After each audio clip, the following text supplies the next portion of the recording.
Hello दोस्तों, स्वागत है आप सभी का मुरारी एकेडमी पर। और आज हम करने जा रहे हैं 1000 क्वेश्चनों की साइंस के क्वेश्चनों की सीरीज का नेक्स्ट पार्ट। तो जैसे कि आप सभी को पता है कि मुरारी एकेडमी पर 1000 क्वेश्चनों की सीरीज जो चल रही है साइंस की, वो बहुत ही महत्वपूर्ण है कॉम्पिटिटिव एग्जामों के लिए। तो सभी से निवेदन है कि कृपया हमारे चैनल को सब्सक्राइब कीजिए और ज़्यादा से ज़्यादा लाइक कीजिए। तो आइए हम देखते हैं पहला क्वेश्चन।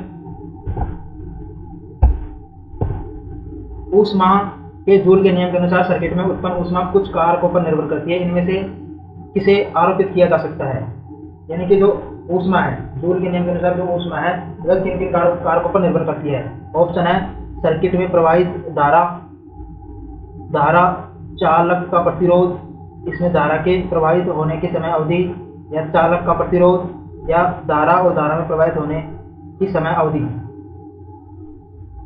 तो चलो आइए हम थोड़ा, इसका जो आंसर होगा वो होगा धारा चालक और प्रतिरोध और इसकी धारा में प्रवाहित होने वाली समयावधि। यानी कि एच, जो ये ऊष्मा है, हीट, सॉरी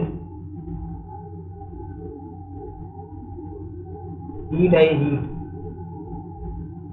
तो ये हीट है,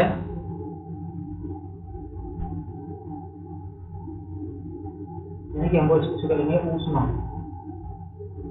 ये जो समानुपाती होती है वो होती है आई स्क्वायर आर टी, आई स्क्वायर आर टी, जहाँ पर इसको हम अगर यदि बोलेंगे तो H इज इक्वल टू के आई स्क्वायर आर टी। तो यहाँ पर के का जो मान हो जाएगा वो 1 हो जाएगा और इसकी जो वैल्यू आ जाएगी वो आ जाएगी H बराबर आई स्क्वायर आर टी। तो ये इसकी वैल्यू आ जाएगी।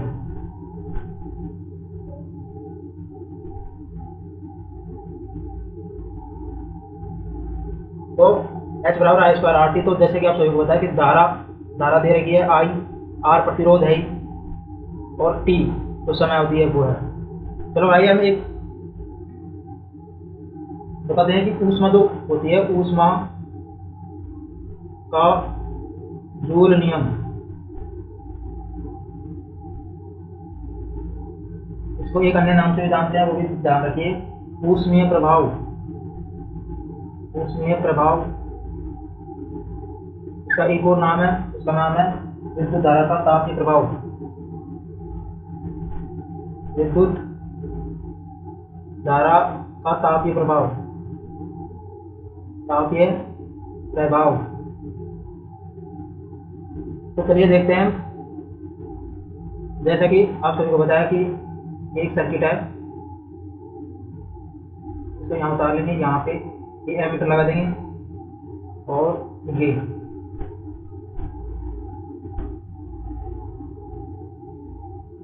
ऐसे करके इसमें हम जोड़ देते हैं। ये एक समझने के लिए, आपको इसको याद करने की कोई जरूरत नहीं है। और इसमें यहाँ पर वोल्ट मीटर लगा देते हैं, सिर्फ आप याद रख, एक समझने के लिए आप इसको समझिए। यहाँ से धारा प्रवाहित हो रही है, ऐसे ये होता है प्लस और ये होता है माइनस। ये मेजर करता है धारा और ये वोल्ट मीटर वोल्ट मापता है। और यहाँ पे जो होता है कुंजी होती है, कुंजी, इसको बोलते हैं कुंजी, ये होती है। और यहाँ पे टी समय, यानी कि टी समय होता है कि धारा के प्रवाहित समय, ये होता है। और ये आप सभी को पता है, ये बैटरी आई, जो नियम है वो क्या कहता है? नियम के बारे में आपको पता होना चाहिए। यानी कि जो परिपथ है, विद्युत परिपथ, विद्युत परिपथ, विद्युत परिपथ में यदि धारा प्रवाहित की जाती है तो इलेक्ट्रॉन और कणों के मध्य, और कणों के मध्य टकराव के कारण टकराव के कारण ऊष्मा उत्पन्न होती है। ऊष्मा उत्पन्न होती है, इसी को हम ऊष्मा का जूल नियम कहते हैं। ऊष्मा का जूल नियम कहते हैं। अब और आपको ये पता होना चाहिए जो ऊष्मा का एसआई मात्रक आप सभी को पता होना चाहिए, जूल या कैलोरी। ठीक है, ये जो होता है ये जूल होता है। जूल जो एसआई मात्रक होता है ये सीजीएस मात्रक होता है। तो अभी जो एनटीपीसी की जो एग्जाम लगी थी अभी रिसेंटली, उसी के अंदर एक सवाल पूछा गया था, ये जो विद्युत इस्त्री ये किस सिद्धांत पर कार्य करता है, तो ये इसी सिद्धांत पर कार्य करता है, विद्युत इस्त्री। इसका एग्जाम्पल हो जाएगा विद्युत टोस्टर हो गया, हीटर हो गया। हीटर इसका एग्जाम्पल है, केतली, विद्युत केतली।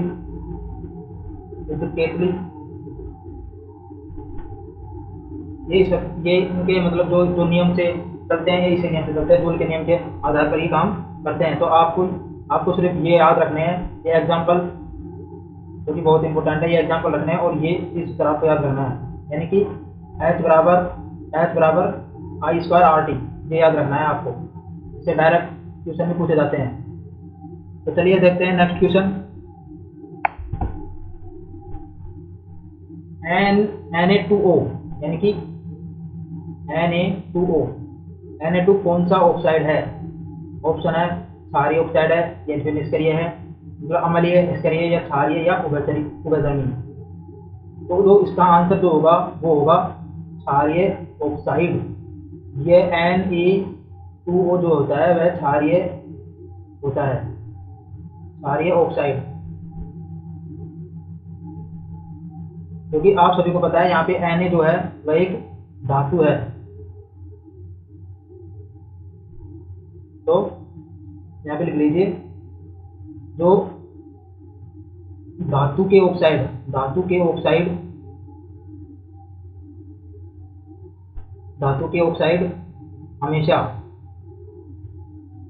हमेशा क्षारीय होंगे, क्षारीय होते हैं। और अधातु के ऑक्साइड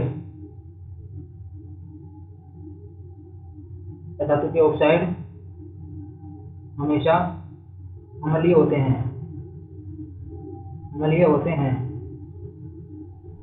ठीक है फ्रेंड्स, तो आपको पता होना चाहिए कि क्षारीय, क्योंकि ये धातु है, यहाँ पे N धातु है तो इसके कारण ये क्षारीय होगा। अगर कोई अधातु होती है तो वह अम्लीय ऑक्साइड बनाएगी। ठीक है, तो चलिए देखते हैं नेक्स्ट क्वेश्चन। एकल परमाणु अणु का उदाहरण है। एकल परमाणु अणु का उदाहरण क्या है? ऑप्शन है आर्गन, सल्फर, फास्फोरस और हाइड्रोजन।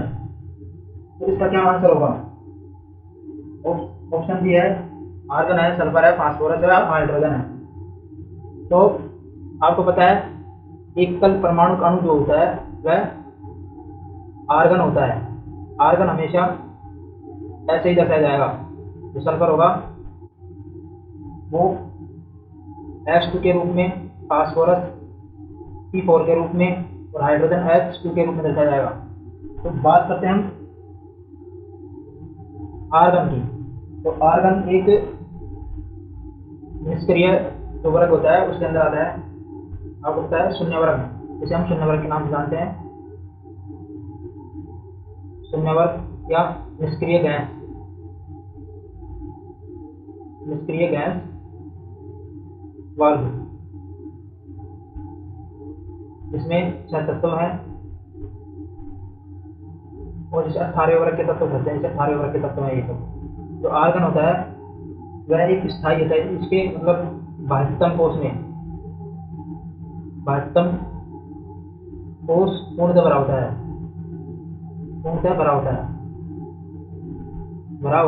है। और जो ये इसका परमाणु क्रमांक कितना होता है? परमाणु क्रमांक परमाणु क्रमांक इसका होता है 18। हर परमाणु क्रमांक होता है AR के द्वारा दर्शाया जाता है। और सल्फर की बात करते हैं तो सल्फर का परमाणु क्रमांक कितना होता है? इसका जो परमाणु क्रमांक होता है वो होता है 16। और फास्फोरस का आपको पता होना चाहिए कि इसे दर्शाया जाता है और इसका आता है 15। हाइड्रोजन का आप सभी को पता है 1 होता है। तो चलिए देखते हैं नेक्स्ट क्वेश्चन। वैज्ञानिक ग्रेगर जॉन मेंडल का निधन हुआ था, वो कौन से डेट को हुआ था? ऑप्शन है 1884, 1879, 1874 या 1901। तो क्या आंसर होगा? 1901। तो इसका ऑप्शन होगा 1984 को ग्रेगर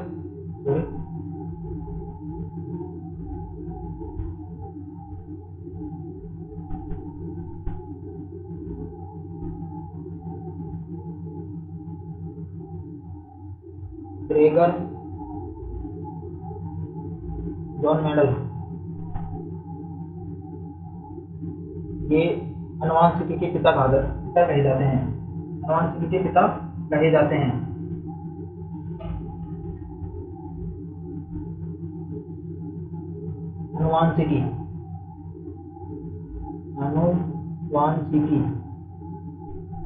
अनुवांशिकी के पिता कहे जाते हैं, अनुवांशिकी के जनक। और उनका जो जन्म हुआ था 18 जुलाई 1822 के अंदर इनका जन्म हुआ था। इम्पोर्टेंट बात यह है कि उन्होंने जो मटर का जो पौधा होता है उसके अंदर जनन की खोज करी थी, यानी कि पादपों के जनन की।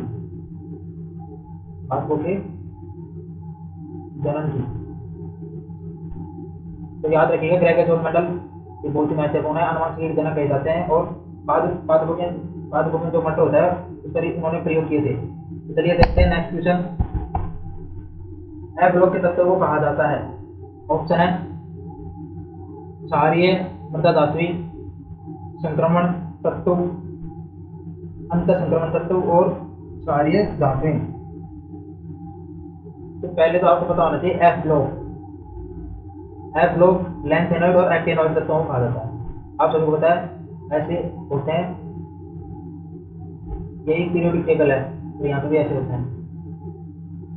एक एग्जाम्पल के तौर पर समझ लीजिए आप, ये पी है, ये एस ब्लॉक के तत्व, ये डी ब्लॉक के तत्व, डी ब्लॉक के तत्व और ये पी ब्लॉक के तत्व। और यहाँ पे होते हैं लैंथेनॉइड और एक्टिनॉइड, ये एफ ब्लॉक के तत्व होते हैं। तो एफ ब्लॉक के तत्व क्या कहलाते हैं? अंतर संक्रमणीय तत्व कहलाते हैं, अंतर संक्रमणीय तत्व कहलाते हैं। और आपको पता है ये क्षारीय धातु जो कि फर्स्ट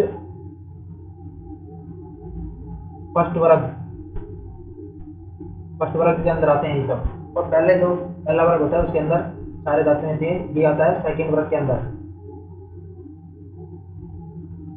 अंदर आते हैं। संक्रमण तत्व डी ब्लॉक के तत्वों को संक्रमण तत्व कहा जाता है। तो आप सबको ये सब पता होना चाहिए। चलिए देखते हैं नेक्स्ट क्वेश्चन। निम्नलिखित में से क्षार के बारे में सत्य नहीं है, यानी कि आपको वो बताना है जो क्षार का गुण नहीं है। पहला है स्वाद में कड़वे होते हैं, नीले लिटमस को लाल में परिवर्तित कर देते हैं, जलीय माध्यम तरल अवस्था में OH प्लस कैसे समझो OH माइनस का निर्माण करते हैं। तो क्या आंसर होगा? तो इसका जो आंसर होगा वो होगा नीले लिटमस को लाल में परिवर्तित कर देते हैं। ये बात गलत है, मतलब आंसर ये होगा। एक ट्रिक है, आप उसे याद रखिए। ट्रिक जो अम्ल होता है, अम्ल जो होता है नीले लिटमस को नीले लिटमस को लाल में परिवर्तित कर देती है। परिवर्तित कर देते हैं, नील को लाल में परिवर्तित कर देते हैं। ठीक से याद रखिए, नील नील जो अम्ल होता है वह नील टेस्ट को लाल में परिवर्तित कर देता है। तो चलिए देखते हैं आगे। इसका आंसर जो होगा, नील टेस्ट को लाल में परिवर्तित कर देते हैं।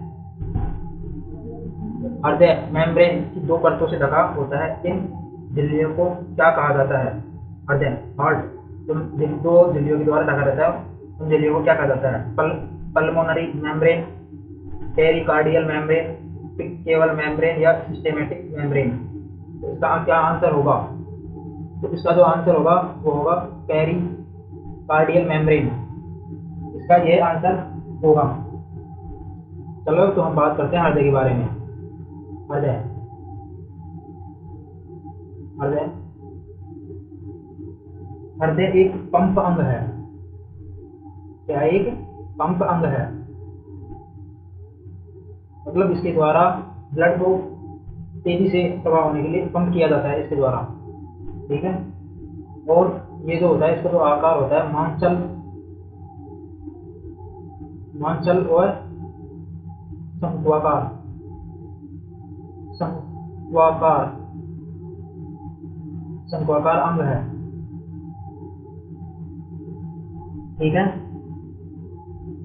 और इसी के अंदर जो होता है वो होता है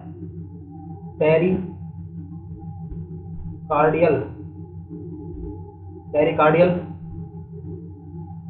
द्रव भरा रहता है। ये जो द्रव होता है वह बाहरी आघातों से हमारी रक्षा करता है। जो हृदय होता है उसी के अंदर जो होता है, उसी के अंदर पेरिकार्डियल द्रव भरा रहता है, जो बाहरी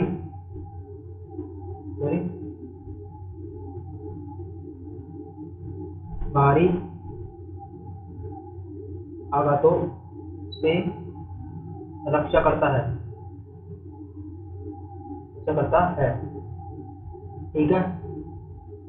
तो जो हृदय की एक और बात करते हैं, जो हृदय में जो धड़कन होती है,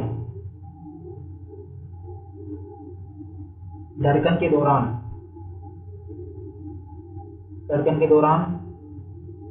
वैद्युत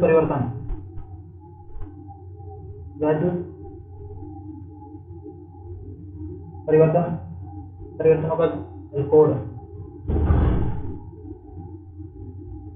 यानी कि हृदय के अंदर जो धड़क रहे हैं तब उसके वैद्युत परिवर्तन कितना हो रहा है, उसका जो मापा जाता है वो ईसीजी के द्वारा मापा जाता है। ईसीजी यानी कि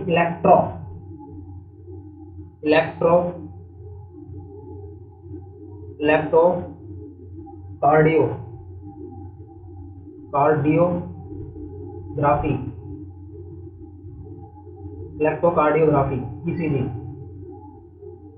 इसके द्वारा मापा जाता है। तो चलिए देखते हैं नेक्स्ट क्वेश्चन। उच्चतम प्रथम आयनीकरण क्षमता वाला तत्व है। जो सबसे ज्यादा आयनीकरण होता है वह कौन सा तत्व है? बोरोन है, नाइट्रोजन है, कार्बन है या ऑक्सीजन है?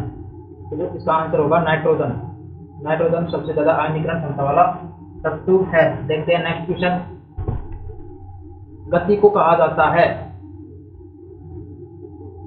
गति को क्या कहा जाता है? गति, वेग, विस्थापन या चाल।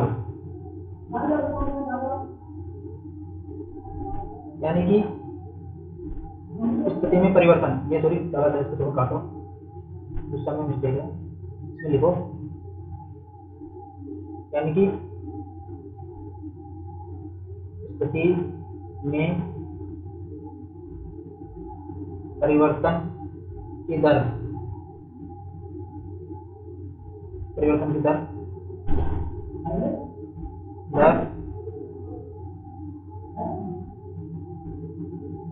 कहलाती है। यानी कि स्थिति में परिवर्तन की दर क्या कहलाती है? स्थिति में परिवर्तन की दर वेग कहलाती है। पोजीशन में यदि टाइम के अनुसार अगर स्थिति है, पोजीशन है t, उस समय के साथ परिवर्तन हो रही है तो वह वेग कहलाएगा। वेग, और यदि वेग में परिवर्तन हो रहा है तो उसे हम त्वरण कहेंगे। त्वरण, ये वेग। चलिए देखते हैं नेक्स्ट क्वेश्चन। सेल्सियस और केल्विन तापमान के बीच क्या संबंध है? सेल्सियस और केल्विन के बारे में क्या संबंध है? तो मैं आपको एक फॉर्मूला बता देता हूं। मैं आपको F माइनस 32 बटा, सॉरी देखो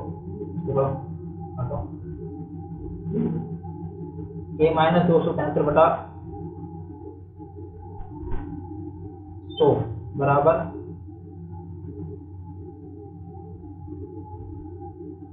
F माइनस 32 बटा 180, यहाँ पे है ना 100 आएगा।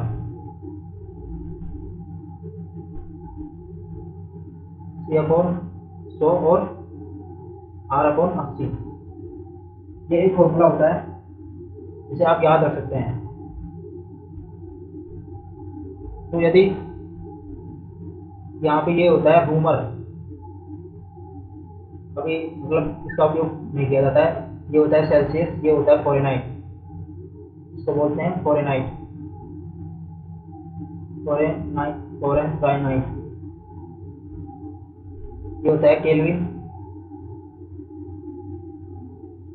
जो इसमें संबंध होता है वो होता है 0 डिग्री सेल्सियस में 273 केल्विन। यानी कि अगर इसको K माइनस 273 अपॉन 100 बराबर, यदि C बराबर हम 0 रख देते हैं, 0 डिग्री सेल्सियस, तो 0 बटा 100 मतलब पूरा 0 हो जाएगा, मतलब 0 0 काटो मतलब 0 हो जाएगा। K बराबर 273, ये आंसर आ जाएगा। तो इससे जो है कि 0 डिग्री सेल्सियस पर 273 केल्विन होता है। आप इस फॉर्मूले को याद रखिए, बहुत ही ज़्यादा इम्पोर्टेंट है। एक बार और मैं साफ तरीके से लिख देता हूँ इसको।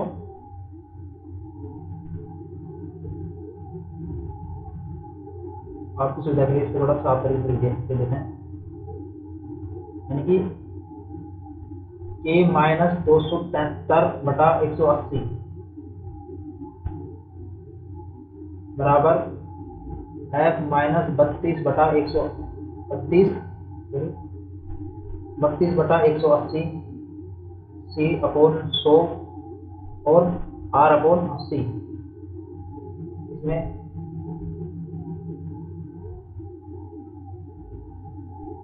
ये फॉर्मूला होता है, आप सभी को पता है, केल्विन, फ़ारेनहाइट, सेल्सियस और ये रूमर, इसको रूमर, ठीक है। तो इसको एक बॉक्स में से बंद करो।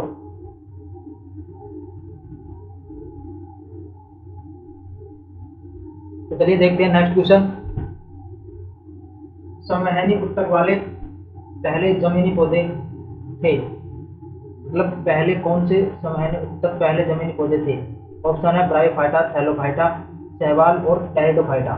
तो इसका आंसर क्या होगा? तो इसका आंसर होगा टेरिडोफाइटा। तो मैंने लगातार लास्ट क्लासों में बहुत बताया कि व्हाइटेकर, जो व्हाइटेकर है 1959 में उन्होंने पंच जगत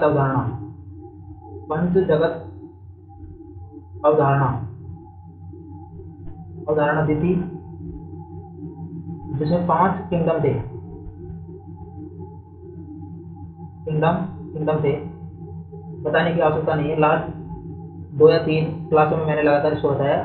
तो जो इसी के अंदर एक किंगडम आता है उसका नाम है प्लांट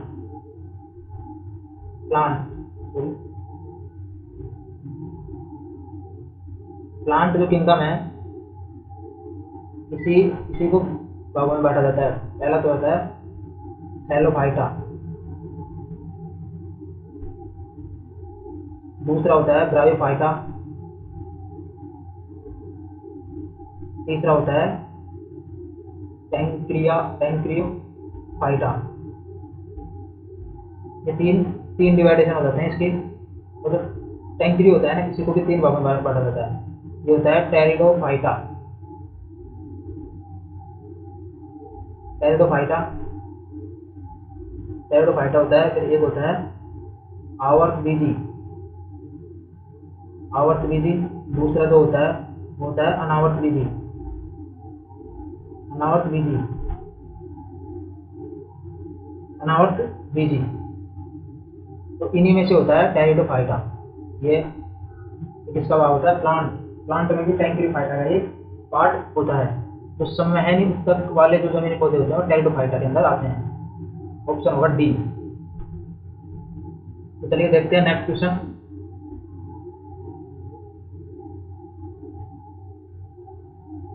नेक्स्ट क्वेश्चन है,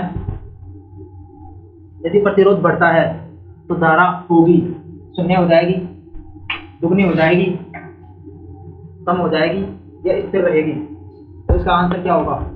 तो इसका जो आंसर होगा वो हो जाएगा, क्योंकि अगर प्रतिरोध बढ़ता है तो क्या होगा? जैसे कि ओम के नियम के अनुसार, ओम के नियम के अनुसार, यानी कि ओम के नियम अनुसार, ओम का नियम क्या कहता है? यानी कि V बराबर आई आर, ये ओम का नियम है। अब यदि प्रतिरोध बढ़ा रहा है तो धारा के मान क्या होगा? कम हो जाएगा। धारा का मान कम हो जाएगा। आप इसी से अंदाजा लगा सकते हैं। यहाँ पे यदि ये फिक्स मान है तो जो इसमें आई प्रोपोर्शनल टू होता है 1/r। यदि धारा का मान बढ़ेगा तो इसका मान घटेगा, यदि इसका मान बढ़ेगा तो धारा का मान घटेगा। चलिए देखते हैं विद्युत धारा के बारे में बात करते हैं। ये एक अदिश राशि है, ध्यान रखिएगा, ये बहुत इंपॉर्टेंट है। विद्युत धारा कौन सी राशि है? तो ये अदिश राशि है। चलिए देखते हैं नेक्स्ट क्वेश्चन। इकोलोकेशन का एक प्रकार है, मतलब इकोलोकेशन है, इसको थोड़ा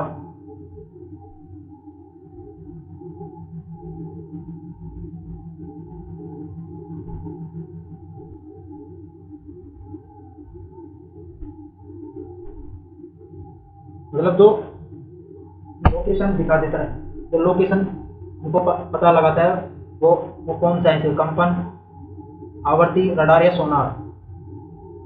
जैसे कि जो इसका आंसर होगा वो सोनार होगा। सोनार, आप याद रखिएगा सोनार। तो जो सोनार की जो फुल फॉर्म होती है साउंड नेविगेशन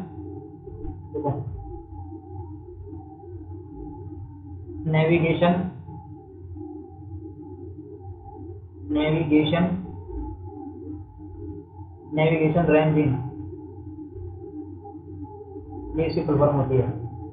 ठीक है, ये जो क्या करता है आपको मैं बताता हूँ कि जैसे कि ये जल है, समुद्र है, आप सभी को पता है, मान लीजिए कि एक समुद्र है, ठीक है, और यदि इसके ऊपर एक जहाज चल रहा है,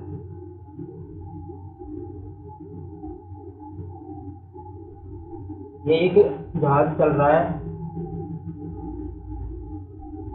तो यदि ये इतना डूबा हुआ है, ठीक है,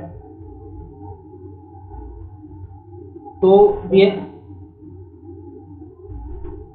पानी के अंदर होता है, तो इसके अंदर दो रोड लगी होती है, जो ये होता है प्रशिक्षक, इसमें एक होता है प्रशिक्षित करने वाला, मतलब ये यहाँ से ध्वनि छोड़ता है, पराध्वनिक तरंगे, जो तरंगे होती है वो होती है पराध्वनिक तरंगे, तरंगे छोड़ता है, ये पराध्वनिक तरंगे छोड़ता है। और जैसे ही ये यहाँ पे छोड़ता है, मान लो यहाँ पे कोई भी पत्थर या आइसबर्ग है, ये इसे टकराएगा और वापस यह अभिग्रहण के पास चला जाएगा। एक दूसरा जो होता है इसमें, ये तो होता है प्रशिक्षक और ये होता है अभिग्रहण। अभी जो ग्रहण करने वाला होता है अभिग्रहण ये होता है, मतलब ये वापस जा रहा है तो वापस जाके इसके पास ये मैसेज होता है। तो जो ये होता है, ये जो परावैद्युतिक, ये जो होता है ना, ये परावैद्युतिक तरंगों को विद्युत तरंगों में बदल देता है। विद्युत तरंगों में बदल देता है, बदल देता है। अब जैसे कि आपको पता है कि अगर यदि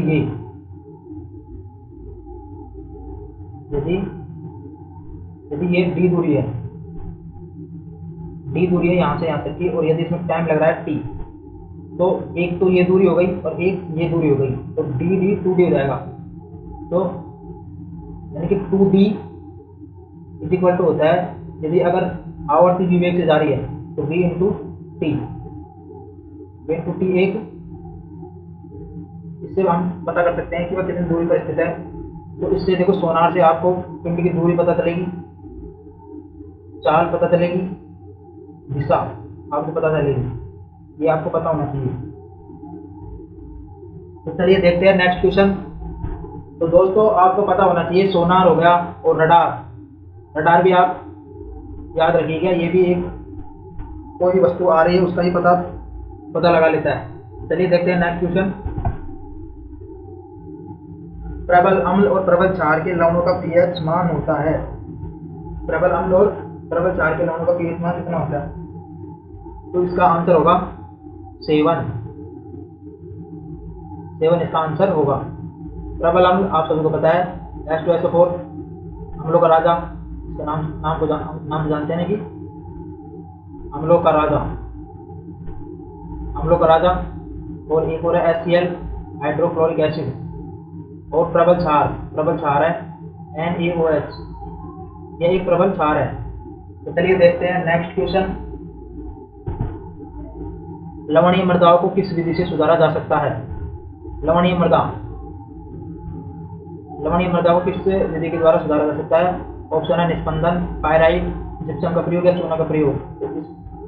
इसको जो सुधारा जा सकता है वो निस्पंदन विधि के द्वारा सुधारा जा सकता है। तो चलिए देखते हैं नेक्स्ट क्वेश्चन। वह पोषक तत्व जो स्टोमेटा की गति और पौधों की कोशिकाओं की स्थिति को बनाए रखता है। आंसर है फास्फोरस, गंधक, पोटेशियम या मैग्नीशियम। तो क्या आंसर होगा? यह होगा पोटेशियम, यह होगा मैग्नीशियम। तो जो इसका आंसर होगा वो होगा पोटेशियम। आपने देखा होगा कि हम जो पूरक लेके आते हैं उसमें पोटेशियम की मात्रा होती है, तो पौधे में कोशिकाओं को जागृत करता है, इसीलिए पौधे जल्दी जल्दी बढ़ते हैं। गेहूं की फसल हो, चावल हो, इन फसलों में यह एक उर्वरक के रूप में काम आता है। तो सल्फर का परमाणु क्रमांक कितना होता है? मैंने अभी आपको लास्ट के क्वेश्चन में बताया है। तो सल्फर का परमाणु क्रमांक होता है 16, परमाणु क्रमांक 16। और पोटेशियम को होता है 19 परमाणु क्रमांक। मैग्नीशियम को होता है 12 और फास्फोरस का होता है 15। आपको याद होना चाहिए ये सब परमाणु क्रमांक, बहुत ही ज़्यादा इंपॉर्टेंट है। चलिए देखते हैं नेक्स्ट क्वेश्चन।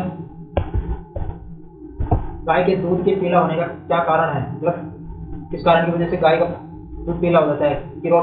कैरोटीन, खनिज लवण या लैक्टोज? तो इसका आंसर होगा कैरोटीन। कैरोटीन की वजह से यह पीला रंग होने लगता है, मतलब दूध का।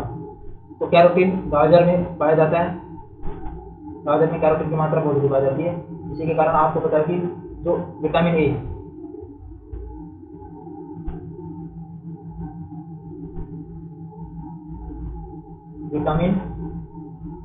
की कमी से रतौंधी रोग होता है। रतौंधी रोग होता है, वो जैसे उसका निराकरण के लिए यदि हम गाजर खाएं तो रतौंधी रोग दूर हो जाता है। कैरोटीन आंसर होगा। तो चलिए देखते हैं नेक्स्ट क्वेश्चन। दूध में उपस्थित वसा का पता किस विधि के द्वारा लगाया जा सकता है? ये किस विधि के द्वारा पता लगाया जा सकता है? आपको पता है तो बताइए प्लीज, इसका आंसर क्या होगा? ऑप्शन आपके सामने ही है।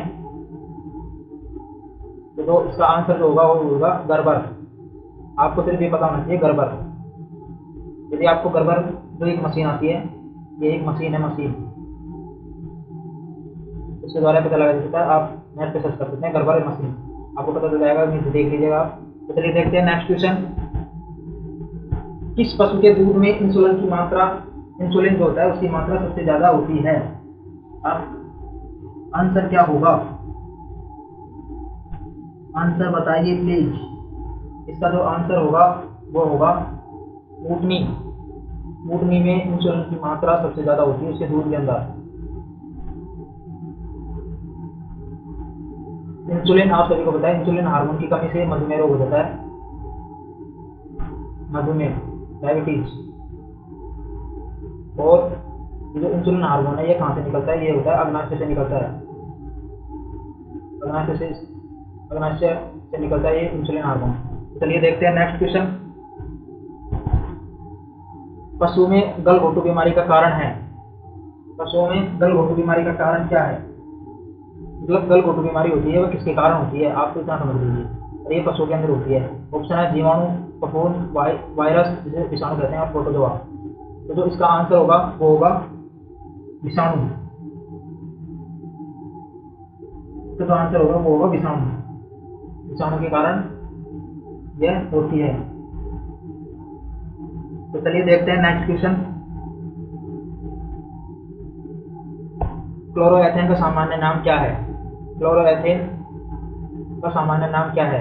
ऑप्शन है मेथिलीन क्लोराइड, मेथिलीन क्लोराइड। आपको इनका जो सूत्र होता है वो भी याद रखना होगा। इसका जो सूत्र होता है मेथिलीन क्लोराइड का वो होता है CH2Cl2, CH2Cl2। इसका answer methylene chloride, vinyl chloride का, विनाइल क्लोराइड जो इसका आंसर होगा वो होगा विनाइल क्लोराइड। जो क्लोरोएथेन का जो सामान्य नाम है उसका नाम है विनाइल, विनाइल क्लोराइड। इसका जो फॉर्मूला होता है वो होता है C2H3Cl, C2H3Cl इसका आंसर होगा विनाइल क्लोराइड का। क्लोरोफॉर्म का CH3Cl3 और कार्बन टेट्राक्लोराइड CCl4। आपको सब पता होना चाहिए। क्लोरोफॉर्म जो बेहोशी के रूप में काम में ली जाती है, यह एक गैस है। तो चलिए देखते हैं नेक्स्ट क्वेश्चन। तरल माध्यम में किसी वस्तु की घूर्णन गति की घटना का निरीक्षण किया जाता है? तरल माध्यम में किसी वस्तु की घूर्णन गति की घटना का निरीक्षण किया जाता है। ऑप्शन है सापेक्ष प्रभाव, चुंबकीय प्रभाव, स्पिन प्रभाव या मैग्नेस प्रभाव। ये किसके द्वारा ये विश्लेषण किया जाता है? तो चलिए देते हैं इसका जो आंसर होगा मैग्नेस प्रभाव। मैग्नेस प्रभाव इसका आंसर होगा। घूर्णन गति की घटना का निरीक्षण किया जाता है। ये कैसे किया जाता है आइए हम देखते हैं।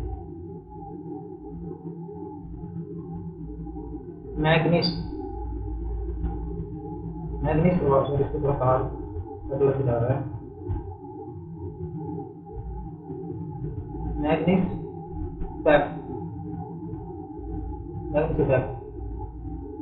इफेक्ट में क्या होता है कि जैसे कि कोई यहाँ पे एक वस्तु है के अंदर, मतलब एक वस्तु है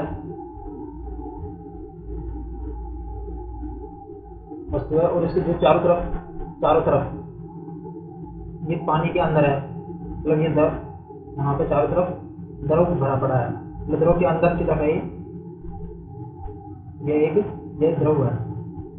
मान लो जल है, जल। तो जल में यदि ये वस्तु घूर्णन कर रही है तो ये घूर्णन करने के कारण इसकी जो दीवार है यहाँ पे एक बल उत्पन्न हो जाता है बाहर की ओर, यानी कि बल उत्पन्न हो जाता है,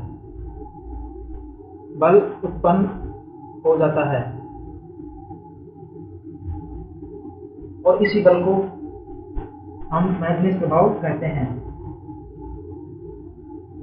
जो यहाँ पे एक बल उत्पन्न हो जाता है इसी को हम मैग्नेस प्रभाव के द्वारा ज्ञात करते हैं। तो चलिए देखते हैं नेक्स्ट क्वेश्चन। कैंसर के इलाज में बाह्य विकिरण थेरेपी में निम्नलिखित में से किसका उपयोग किया जाता है? ऑप्शन है कोबाल्ट 60, आयोडीन 131, 238, प्लूटोनियम और हाइड्रोजन 3। तो इसका आंसर होगा कोबाल्ट 60।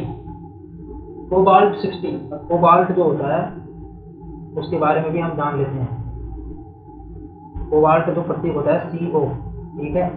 ये जो परमाणु क्रमांक होता है इसका, परमाणु क्रमांक कितना होता है इसका होता है 27। और द्रव्यमान परमाणु द्रव्यमान जो होता है इसका होता है 58.7। ये जो होता है इसका एक गुण होता है कि यह एक लोह चुंबकीय होता है, जो है चुंबकीय होता है। चलिए देखते हैं नेक्स्ट क्वेश्चन। किस समूह के सदस्य को आमतौर पर स्पंज कहा जाता है? क्या आंसर होगा इसका? टिनोफोरा, सिलेंटेटा, पोरीफेरा या प्लेटीहेल्मिन्थीज? क्या आंसर होगा इसका? तो इसका आंसर होगा पोरीफेरा। पोरीफेरा पोरीफेरा के अंदर ही जो स्पंज होते हैं उनको रखा जाता है। जैसे कि मैंने आपको पहले ही बताया है, जो किंगडम्स बताए मैंने आपको, जैसे कि अभी पिछले क्वेश्चनों में मैंने बताया था कि जो 5 तो किंगडम होते हैं हमारे, ठीक है, और उन्हीं किंगडमों में से एक किंगडम जो होता है वो होता है एनिमेलिया। एनिमेलिया सॉरी इसको थोड़ा काट लेना।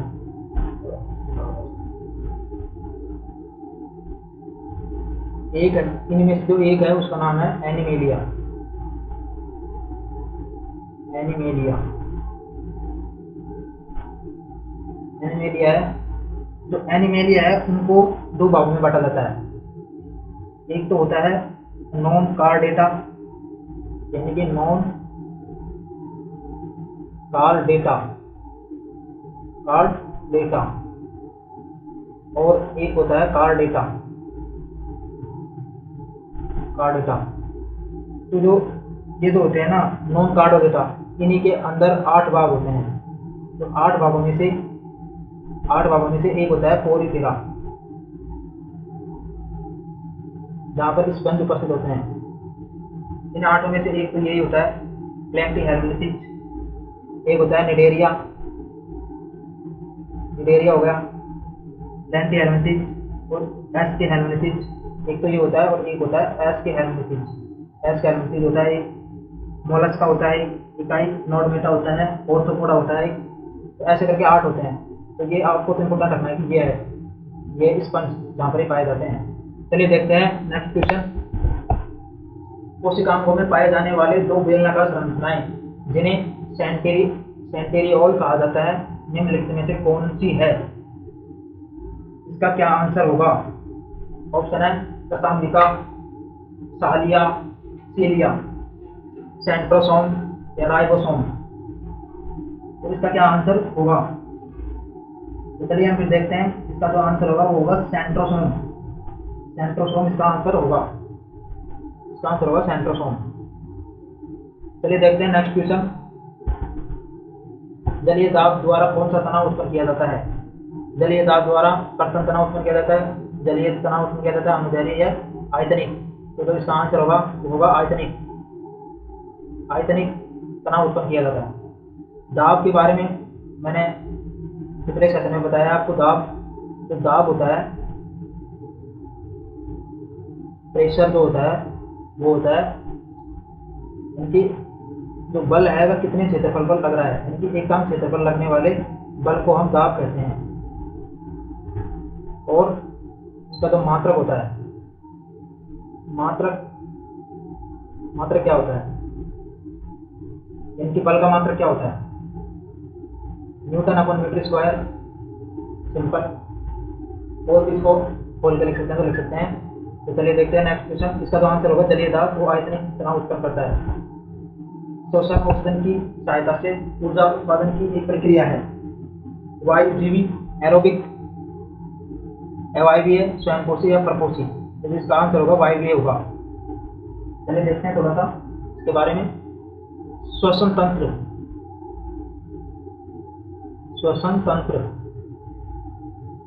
श्वसन तंत्र को हम 3 भागों में बांटते हैं। एक तो होता है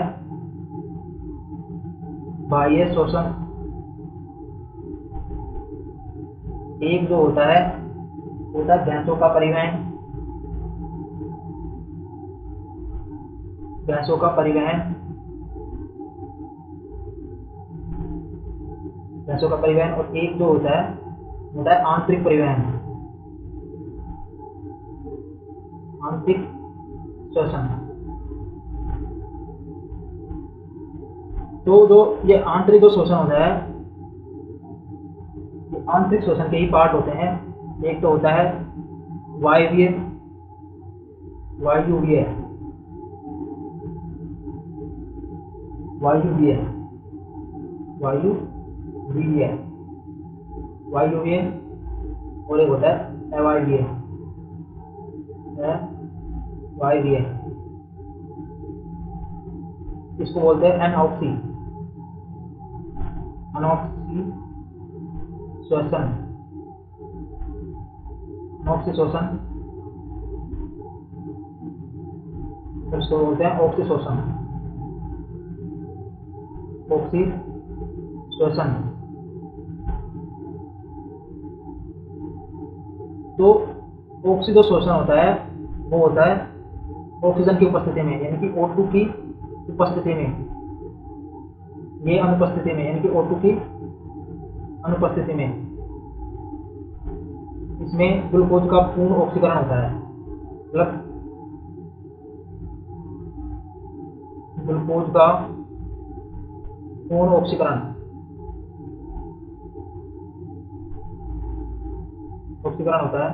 इसमें आंशिक आंशिक होता है, आंशिक। तो चलिए देखते हैं अगला क्वेश्चन। निम्नलिखित में से कौन सी घास नहीं है, मतलब कौन सी घास नहीं है? अल्फला, सबई, बांस या बादाम? तो इसका आंसर होगा बादाम। बादाम एक ड्राई फ्रूट है, ड्राई फ्रूट है, तो ये घास नहीं है। बांस ये घास है, ये सब आपको पता होना चाहिए।